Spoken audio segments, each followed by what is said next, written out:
Fala galera, Felipe aqui com mais um vídeo. E o vídeo de hoje é mais sobre um aviso. Pessoal, quando vocês forem comprar em algum site, vocês têm que ter certeza que esse site é original. Por exemplo, aqui eu estava pesquisando comprar um Whey, né?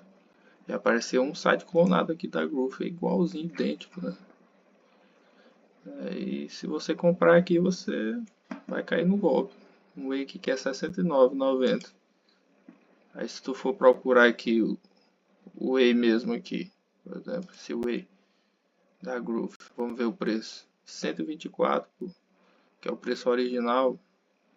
Aí tu olhando aqui, tu na hora vai querer comprar. Então preste muita atenção, não sai comprando em qualquer site porque é golpe. Valeu.